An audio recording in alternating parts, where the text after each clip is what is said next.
the Everything But Politics podcast. Hello, all, and welcome back to the Everything But Politics podcast.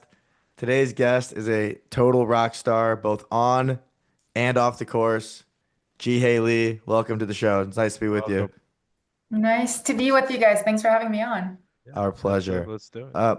Jeehae, before we get rocking and rolling here, I would love if you can give our listeners some background into who you are and what you have created these last 5 years. Yeah, who am I? I guess you can call me a golfer turned entrepreneur. Originally I come from a background of competitive golf. Played golf all my life. Played 5.5 years of professional golf on the LPGA Tour, and had various different jobs and roles at different organizations through the golf industry, industry, I should say. And most recently, I founded a company called SportsBox AI. I co-founded it with very, very smart people alongside me who know a lot more about the technology that our products are built on. But essentially, what we're trying to do is transform the way we learn really difficult things like golf with movement-based feedback that's, really precise. And we'll give you a clear roadmap and clear picture of how to improve your skill. So yeah, we're really excited to be out here with our products. And as I've been learning more about your product, it really is next level stuff for someone that doesn't quite understand that world as well as you do. Seeing it in your 3D models is really insane. But before we get into that, I'm curious about your background and upbringing. So growing up, did you have the kind of parents who said you could be anything you wanted, or was it very like formal, you're going to do this, you're going to do that kind of upbringing? So first of all, I was born in Korea and grew up there until I was 12 years old. And then I moved to the US, lived in Southern California through middle school, and then went to high school, college, all on the East Coast. So a little bit of a mixed background, mixed cultures. But I was very, very fortunate to have parents who said, we want you to accomplish a lot in life. We expect a lot from you, but we're not going to tell you exactly what to do. You just go do the best you can in whatever it is we want you to do on school. We want you to be accomplished in sports and other areas, but we're not going to tell you this is what you have to become. So while I was very driven to do the best I could in whatever it was, I wasn't really running towards like a specific thing that I wanted to become. Like I never would I have thought I would graduate from college and become a professional golfer. That's definitely not something that I thought were in my cards. Definitely not something that my parents expected of me, but here we are. So. Were your parents golfers? Yeah, my parents enjoyed playing golf. They also played tennis. They were very active. My dad in particular loves the game, or has always loved the game. He's a little bit of a self-taught golfer, if you will, never taken a lesson, but he was single digit golfer, when I was younger, and felt really passionate about the game. So yeah, that's how I got introduced. And as you were introduced, I would imagine you got into it, as a young child, and then middle school gets a little more serious, high school a lot more serious. But you would mention in previous interviews you're always like mediocre, middle of the pack when it comes to your peers. Obviously you were good enough though to take it to the next level. What was your game like in high school that allowed you to go play at that next level? Yeah, it's like a really funny thing to look back on. Like I said, I knew I wanted to be good at it, but it was never for like I wanted to go and win everything. I didn't, like I need to go and like win this trophy and become the number one junior golfer in the world. Like that was never really like the driving force. I just wanted to do the best I could. Um, Your dad and was no Earl Woods. No, no, definitely not. And in fact, in high school, I went to a boarding school on the East Coast, and my parents actually eventually moved back to Korea when I was in high school. So I was thousands of miles away from my parents. They didn't really like check up on me. They didn't come to my tournaments. It was just kind of like I was on my own, right? You probably grew up with that experience though, correct? Yeah, very much so. I'm middle child of three. I have an older sister and a younger brother who were all busy with their own, activities. And so kind of had to like figure out how to get from one thing to another, school to golf and back home. And, just kind of, I was very independent from when I was like, from when I was a young kid. But in terms of the kind of golfer I was growing up, I hit a ton of balls. Growing up, I went to the driving range every single day after school, from second grade onwards. I went from school to golf, the driving range, hit like 500 balls, and then would come home. And never missed a day. Like I don't know why. Like I never, you know, never thought like, oh, maybe I'll skip a day. Like no, I was literally at the driving range every single day. Whether it was, negative 10 degrees outside or whether I was sick or healthy, like it didn't matter. I went and practiced. So my game was I was a very, very reliable ball striker. Very rarely miss the fairway. I just like I would hit 14 fairways and 16 greens and have like 38 putts. That's Because funny. um yeah, short game was just something not it's that we just didn't practice in Korea, living in the middle of giant city. Like there was no place to practice short game. So I That's became interesting. very good at hitting the ball very, very straight. And then like I had no short game. So Hmm. I would very easily make it into the big tournaments like AJGA events. In fact, I don't think I ever had to like worry about getting a spot in the tournaments that I wanted to play in all throughout high school. And I would just play my like allotment of 4 or 5 events over the summer. And that was it for me. Like that was all the golf that I played, other than like the high school boys team tournaments that I played in. Um, and so, yeah, that was my game. I would just shoot like on a good day, I would shoot 71. And then on a bad day, I would shoot 76. It's like it was that narrow of a band, which is good enough to always like place, I don't know, top 5, top 10, but never quite good enough to win anything. So, Well, that's interesting. And from I've been playing golf seriously since I was about 14. And in mhm. my experience, and I'm sure data backs this up, if you're getting the ball off the tee, you're going to be in that top 10, 20. You're going to be in the top of the leaderboard as long as you're putting yourself in that position. And I like when I'm not hitting the driver well, everything else seems to kind of go in the downward direction. Is that, do the numbers back that claim up? I think that's probably more relevant now than before.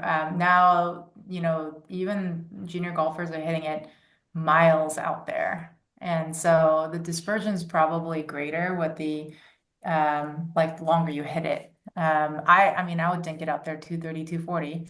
And so, um, but yeah, it probably with the longer distances that the players are playing the game at, that probably holds up. The data holds up. And if you hit a good tee shot, you kind of could walk, especially when you're walking down the cart, you kind of got a little nice pep in your step. You just hit a good one. There's more confidence in your total demeanor as you move to the next shot, rather than snap hook or slice. You're kind of sluggish. It's a different mindset as you approach the ball.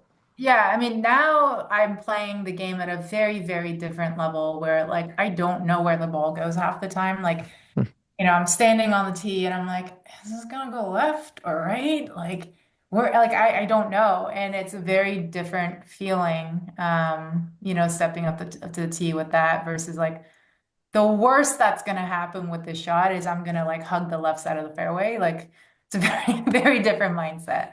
So, what is your handicap now compared to when you were on the LPGA? So great question and a sore subject right now. I'm sure Um, it's better than ours. no, no. So did you guys know? So I got my amateur status back in like 2017 or 18. Okay. Between 2011, end of 2011, when 2011 was my last year on the LPGA Tour. And then like late 2017 when my husband picked it up. I didn't really play golf. I think I played a grand total of 5 rounds of golf in that In time. like 6 years? So yeah, like I didn't, Okay. I showed up to a lesson in 2017 with an R11 in my hand. Do you guys even know what that is? No. No, you've No. never. Okay, What you is guys it? are young.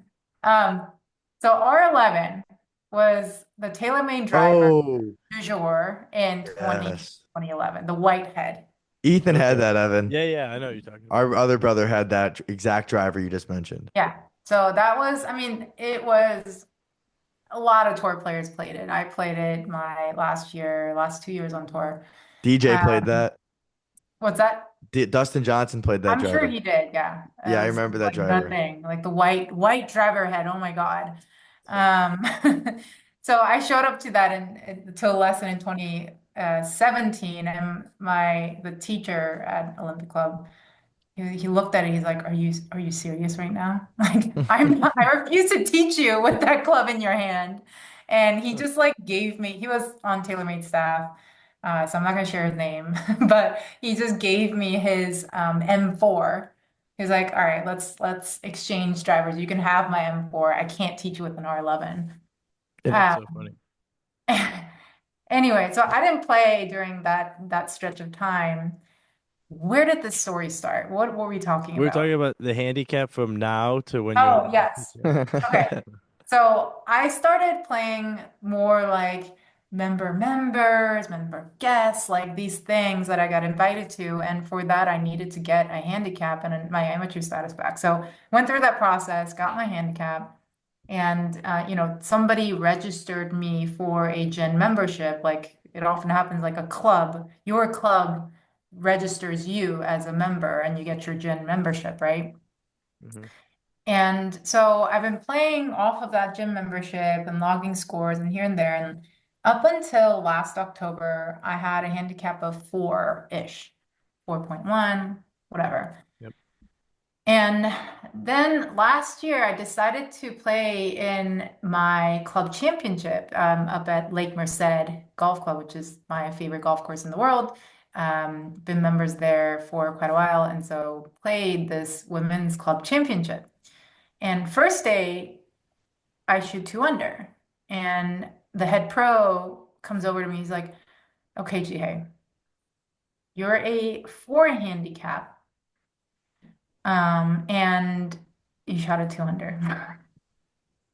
I'm like, I mean, Pat, like, what do you want me to say? Like, I've been logging scores Mhm. honestly all this time, and it tells me that I'm a four handicap. He's like, there is no way that you're a four handicap. I'm like, I don't know what to tell you.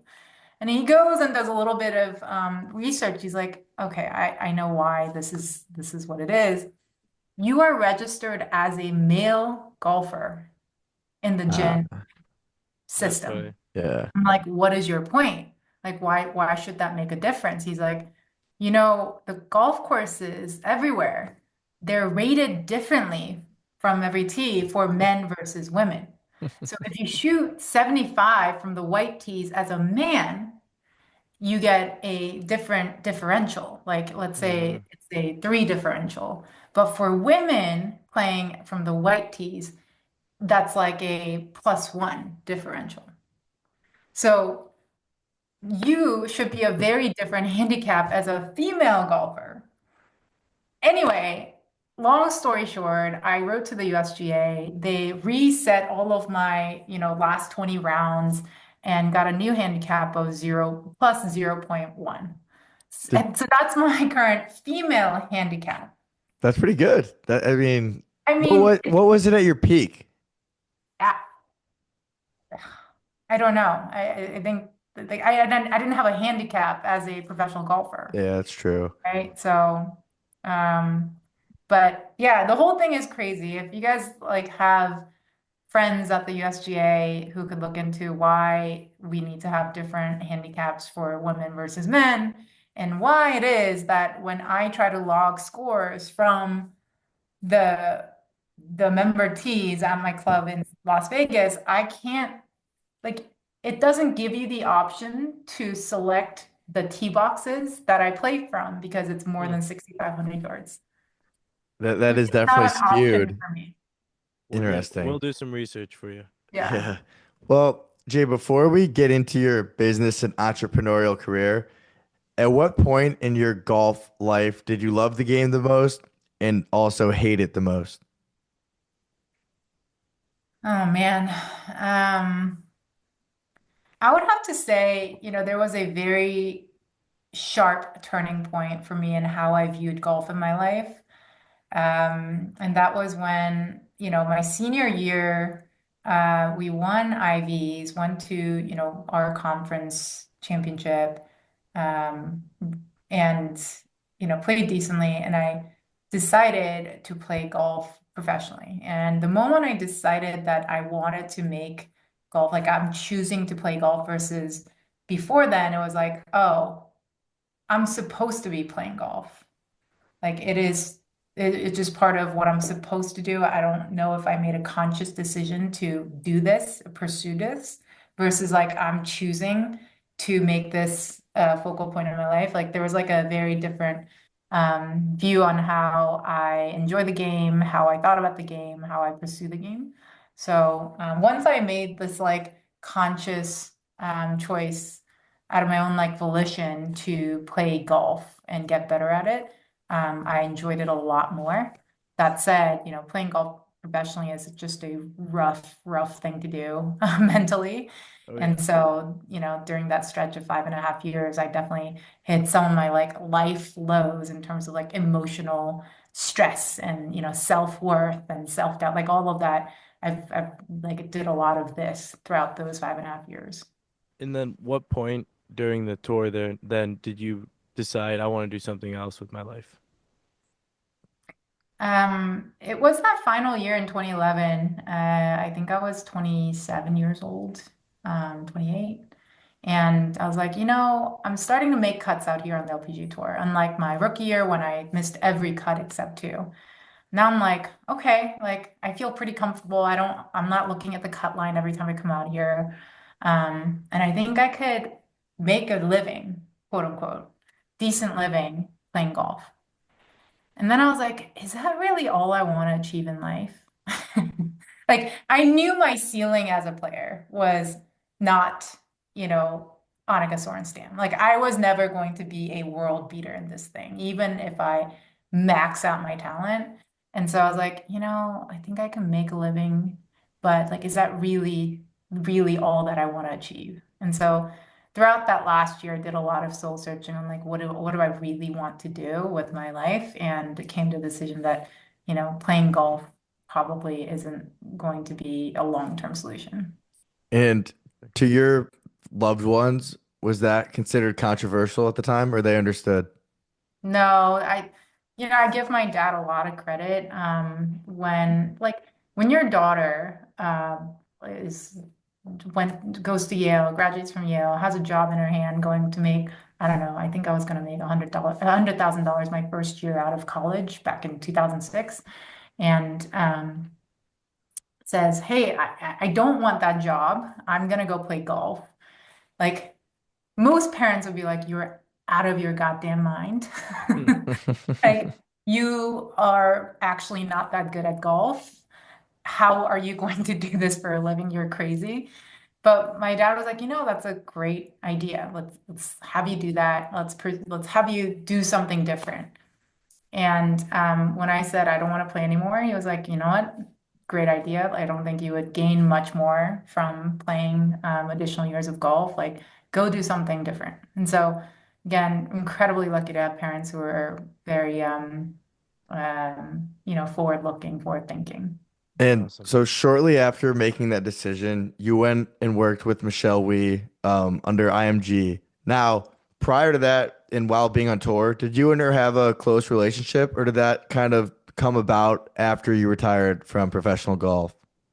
Yeah, Michelle and I became very close friends from because she's always worked with David Ledbetter, and I was training at the Ledbetter Academy down in Orlando. And so Hmm. we were prepping for Q School together in fall of 2008.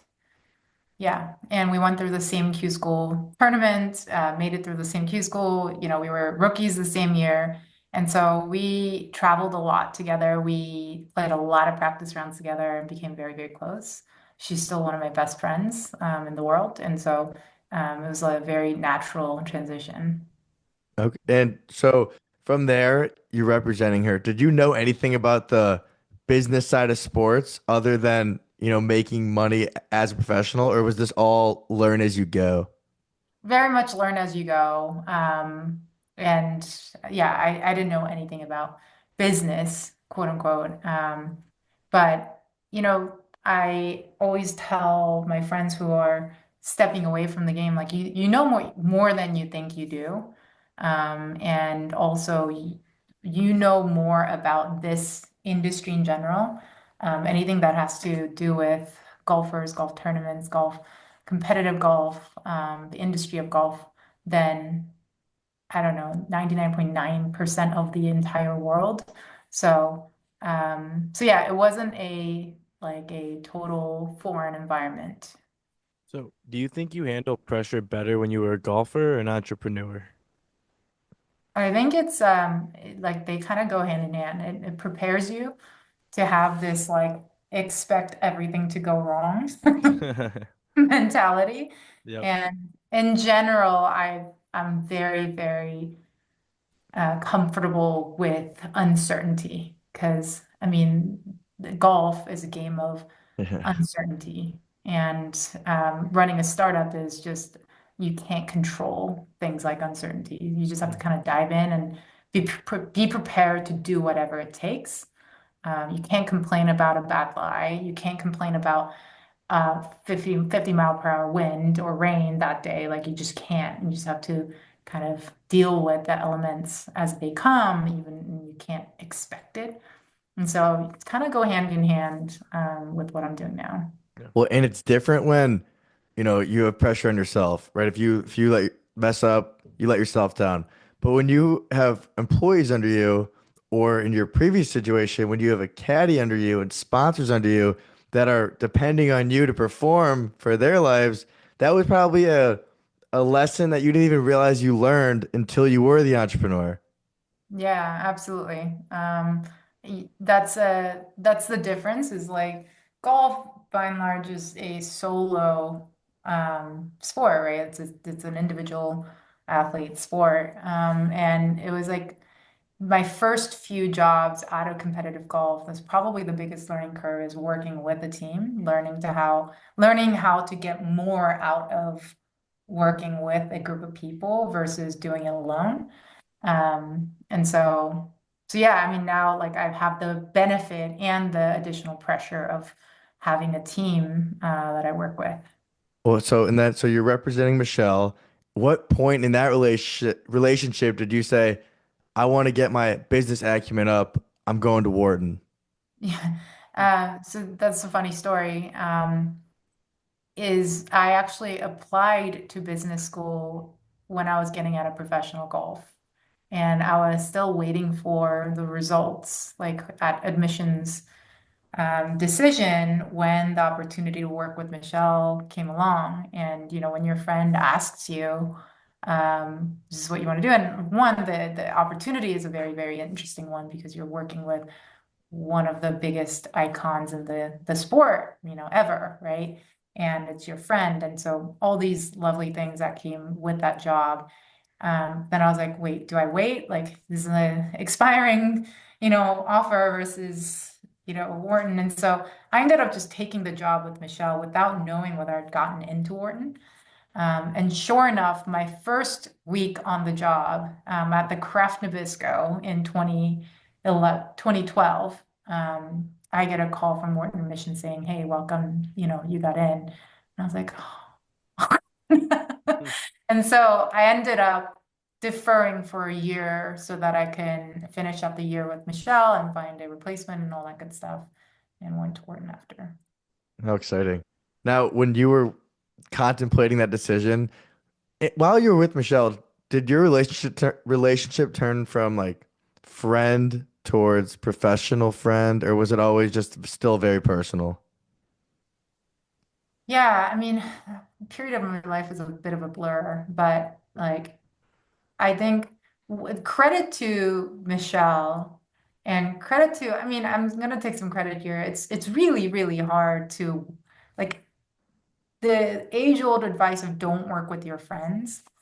Don't start companies with your friends. Don't have business partners who are your friends. Like it's 100% true. Like as long as you can avoid it, you shouldn't do it.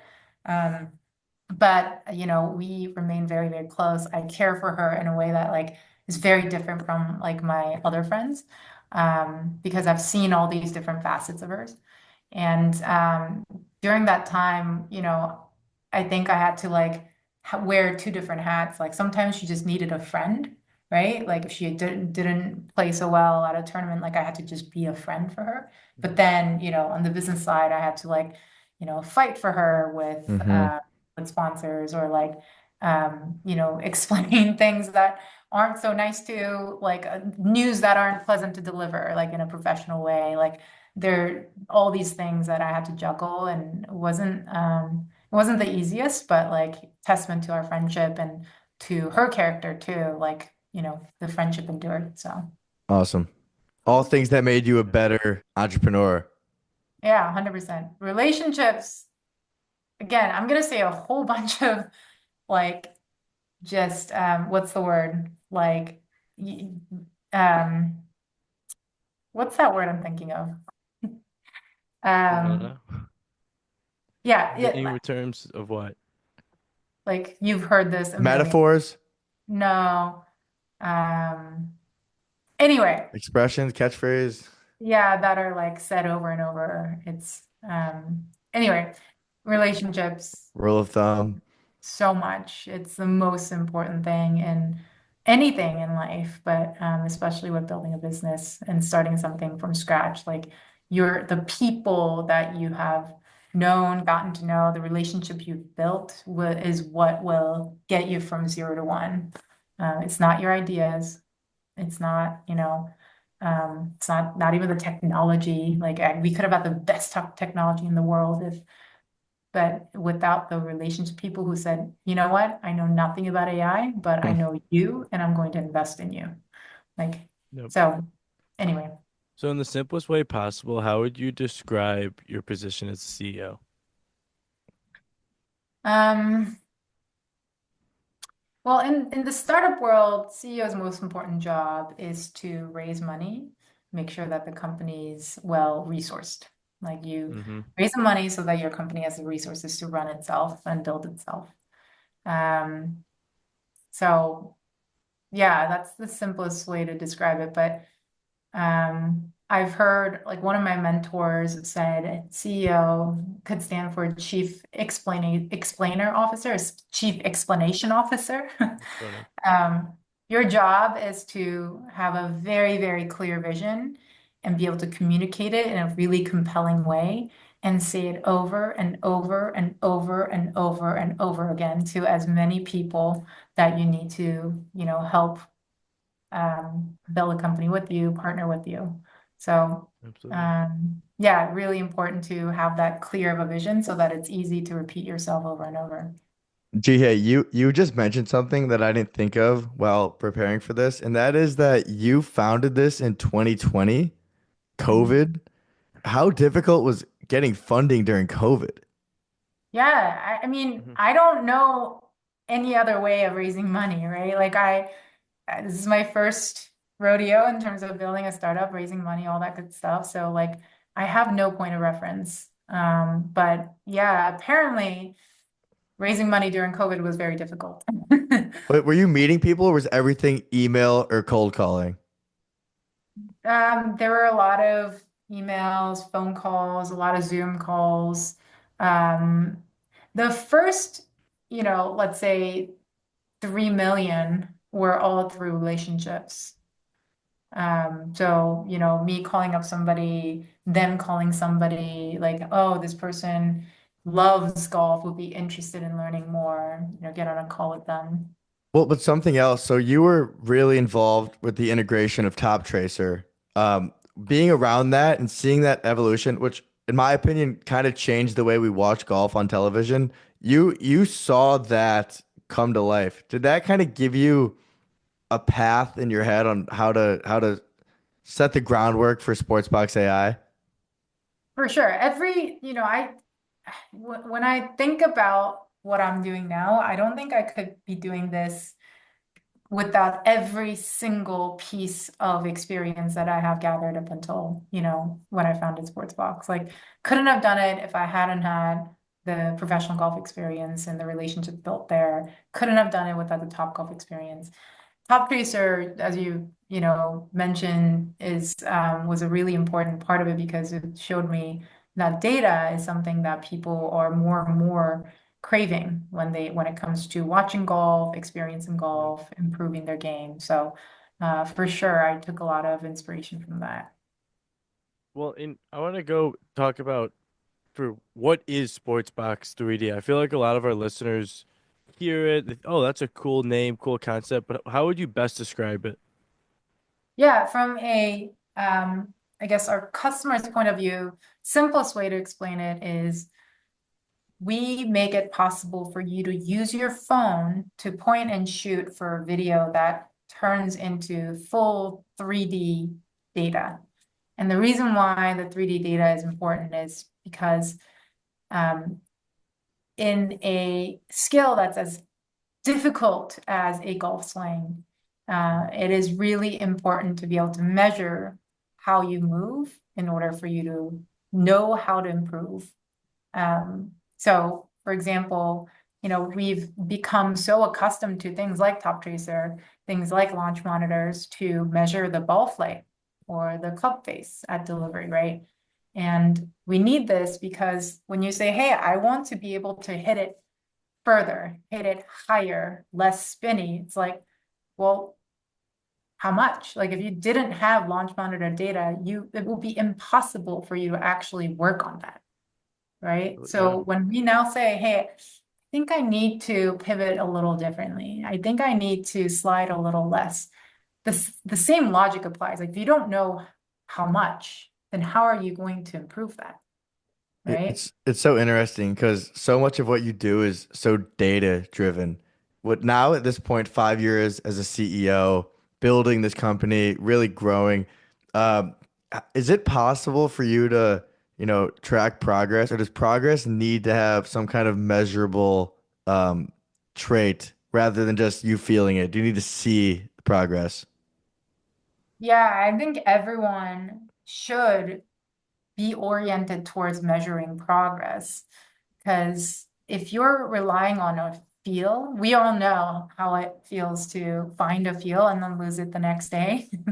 oh yeah, If you don't measure what was good, then you can't come back to it in any kind of a systematic way. You're like, I had that feel. I think I it's feel like I'm doing fascinating. the same thing, but it's not producing the same results. Well, you relied on something that's like poof, like fairy imaginary. dust. Yeah. Mm, You so, can't you can't rely on fairy dust, right? correct. But that's an interesting thing though, because so many golfers, they claim that they're field players. Now, do players that claim to be field players, are they kind of resistant towards using SportsBox AI? No, actually, it's funny. You guys talked to Jibo, Yep. Greg, and his experience working with Bryson, and he was right there as we worked with Bryson during the US Open last year. Bryson is the ultimate field player. I mean, he might come off as this like super science guy, like Mhm. data driven, but like he thinks of himself as a field player. If you put a club in his hands that are like an ounce different or a quarter inch different or whatever it is, like he will know immediately in his hands. I mean, Interesting. guy who can hit that shot on 18th green at the US Open, like Yeah, that is what a a shot. field player. He didn't Yeah, sit there and true. say like I'm going to like do this and like create this miracle shot. Like that's a field shot.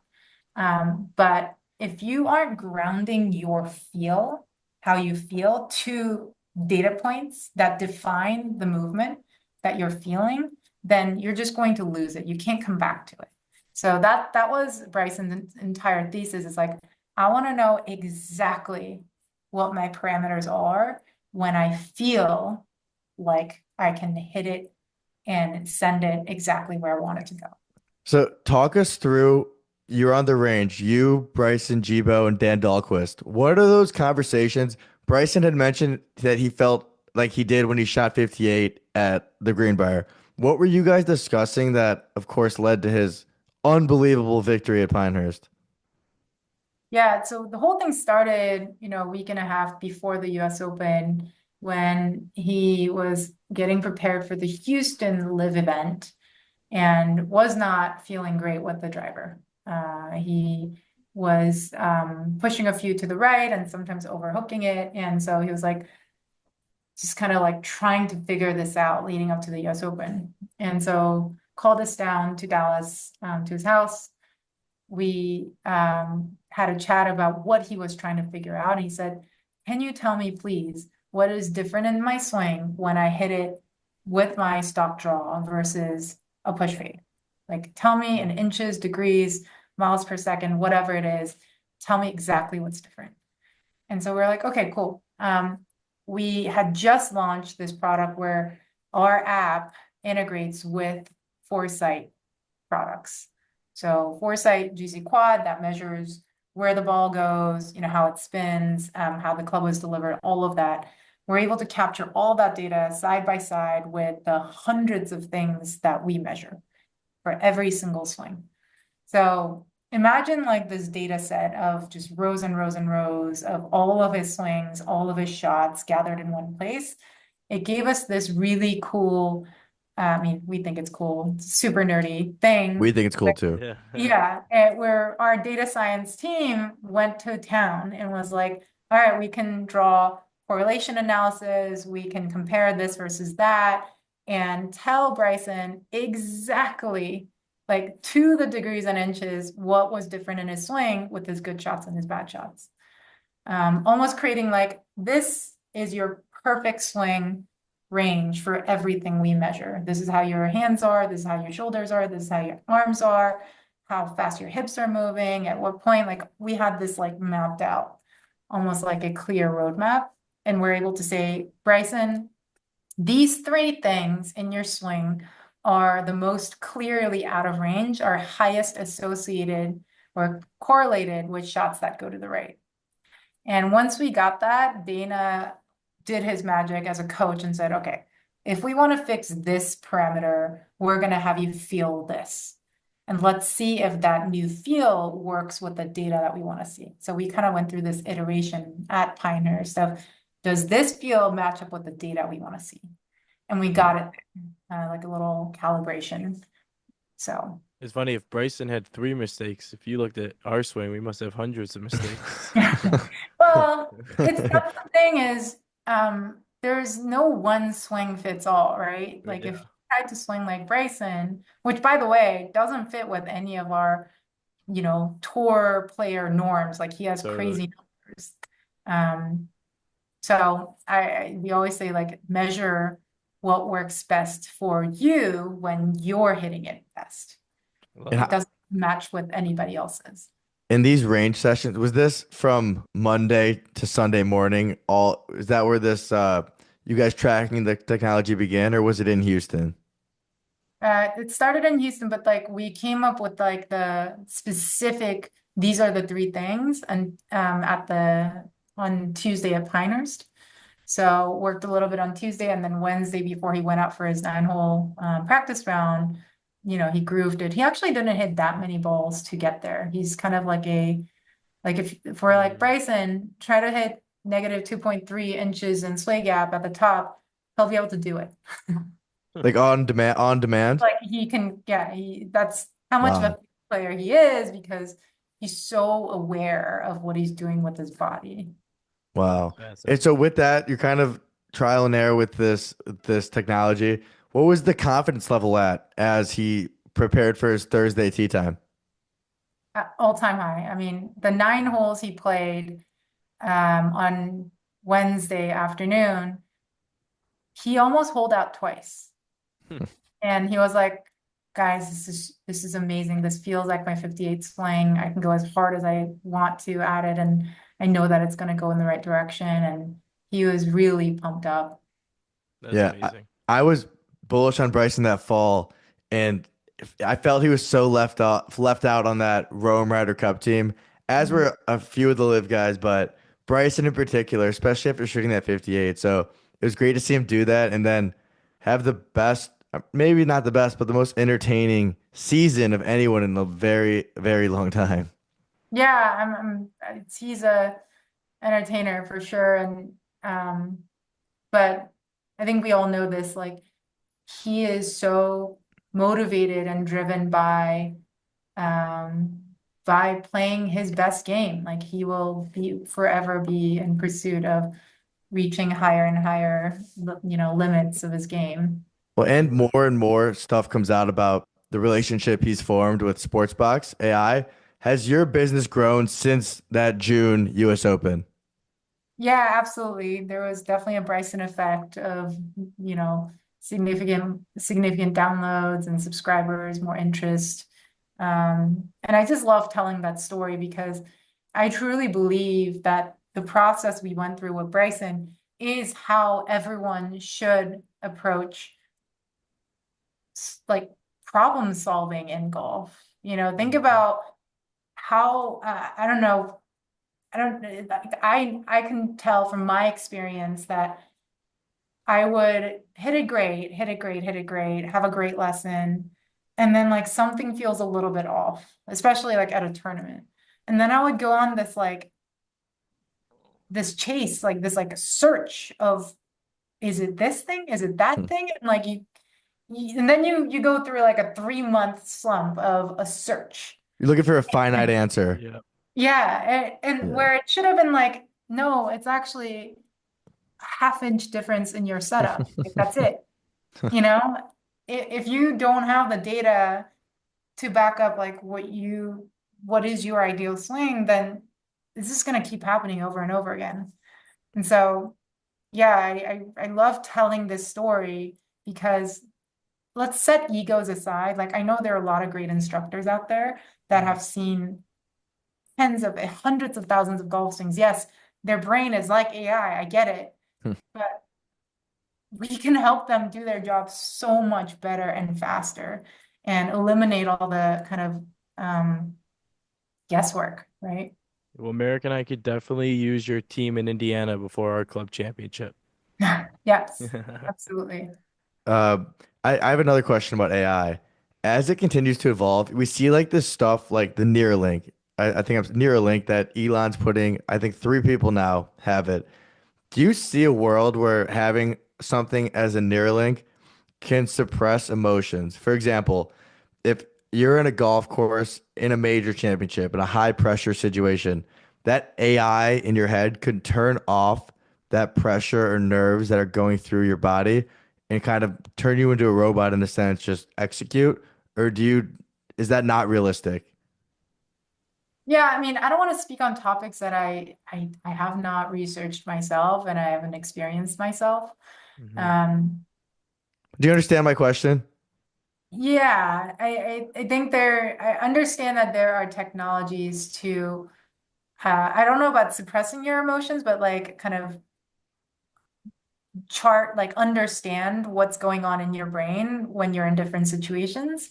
I think if you are able to, as in general, as golfers, if we are able to identify our patterns of behavior, right? Like patterns of emotions that happen when you're in certain situations, then we can foresee these things before they come and prepare for it. Okay. So, for Yeah. example, just with our technology, imagine if every golf swing on the golf course at a tournament, we were measuring your swing, and we can say, hey, based on the last 10 events and hundreds of swings, like Scotty Scheffler has a tendency to have this type of miss when there is trouble on the left or wind off the right or whatever. Like there are these like, environmental Yeah. factors that might affect us in ways that we don't even realize. And we can say, okay, he pushes his shots when this kind of situation occurs, but why does he push his shots? Like what happens in his body right? When that causes him to push his shots. Well, what happens in his brain when his body moves that way, like kind of like move up the causal link all the way to like the source. And once we do that, we can probably figure out ways to trigger like a antidote to whatever happens that causes you to have these physiological reactions to a environmental factor. That's so And how fascinating. crazy is it? Like I said, 5 years in, how much the AI has evolved since you began. Yeah, I mean, just when we put AI in our name, we did not foresee all this like generative AI and Oh yeah. open AI and all this like happening. But it's an exciting to be in this type of technology. Very cool things happening. CES just happened here in our backyard in Vegas, and apparently there's just some mind-boggling things that were Mm. introduced. So Awesome. Yep. Well, Exciting times. GA, before we officially wrap this up, I want to conclude with some rapid fire for you. sure, Let's let's do do it. it. What's a better feeling? Tap in birdie or 20 footer to save par? A 20-footer to save Yeah. par. Totally. Agreed. How many hole in ones do you have? One. How far and where was it? It was only like 145 yards, but straight uphill and dead into the wind. Oh, nice. Practice round at a golf course in Spain. Oh, that's Cool. And memorable. yeah, and it was because it was so far uphill and was on this like shelf, I didn't even see it go in. But yeah, I think I had to hit my 5 iron because it was so far into the wind. Wow. Do you hold any course records? And if so, how many? Um, to my knowledge, I hold the Lake Merced course record on the new course because it went through a Gil Hanse renovation very Cool. recently. So for women, I hold the course record With a with what? like What two score? under par, which is Okay. funny.